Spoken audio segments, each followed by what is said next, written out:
We're here in the seat of Higgins, in the inner eastern suburbs of Melbourne. This is Liberal Party heartland. Normally it gets very little attention during a campaign. It's been held by the party since 1949. But this time it's genuinely in play, as there's a question about small L Liberals and whether they may be, in places like Melbourne, abandoning the party. And if the Liberal Party loses a seat like Higgins, it's a doomsday scenario for them.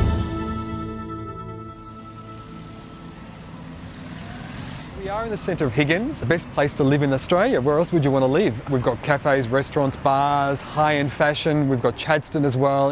Higgins has never been in play. Never, as far as I remember, never been in play. But we're getting a change. So we're getting more people voting for the Labor Party, more people voting for the Greens. And I think it's to the detriment of the Liberal Party if they forget who their base level constituents are. They need to come back here to their heartland and think about how they're going to service their community.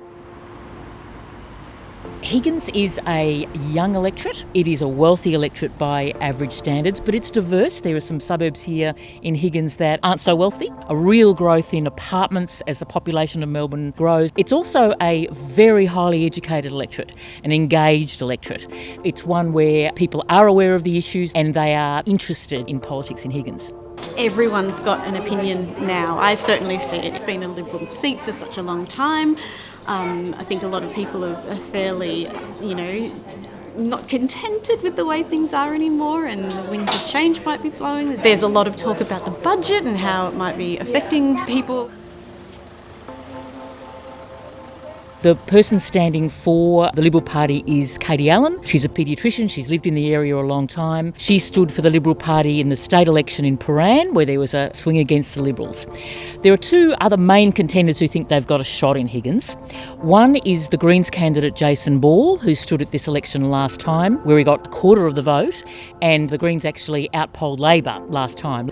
But Labor has also got this seat as a target seat, and they've endorsed quite a high-profile human rights lawyer, Fiona McLeod. The issue she's got is that she's only joined the Labor Party a week before pre-selection, so she hasn't been on the ground here as long as the other two candidates. It was extraordinary. It was described as madness by many, and I think it's difficult to describe it in any other way.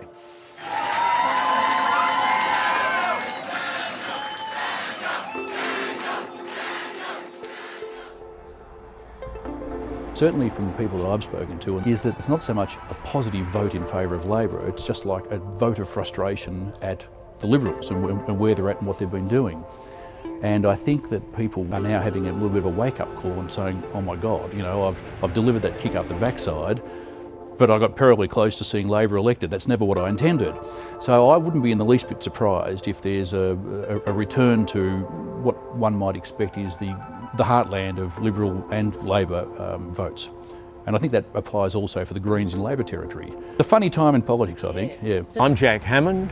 I'm a retired QC, and I founded the group known as Save Our Super after the Morrison budget about 3 years ago.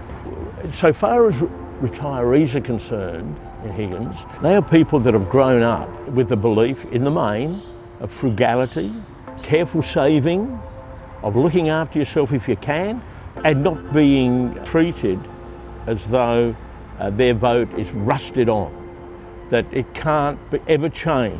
Only this morning I went over to the pre-election voting, not to vote, but to collect each of the different parties how to vote cards, so that I can decide A, to whom I'm going to give my vote, and secondly, where the preferences should run.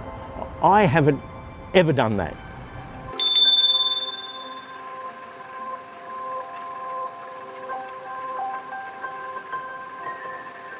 I'm very concerned about the environment and the whole coal thing. Scott Morrison with that lump of coal is just etched into my conscience.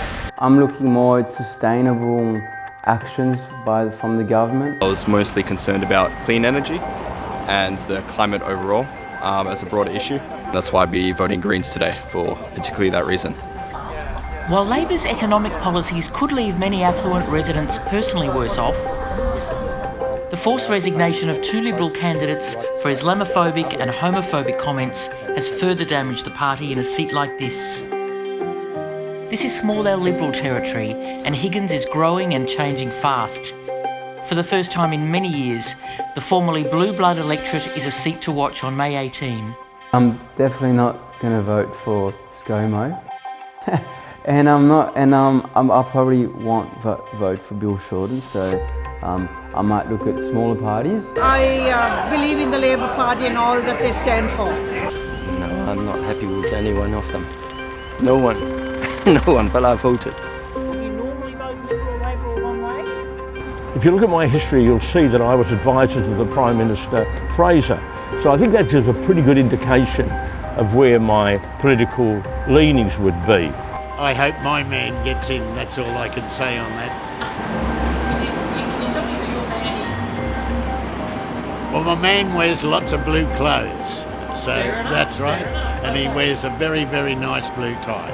No, I'll stick with the Liberals because, as I said, I think from my perspective, I just don't like the alternative. I just don't see Bill Shorten as the man to lead us on the world stage.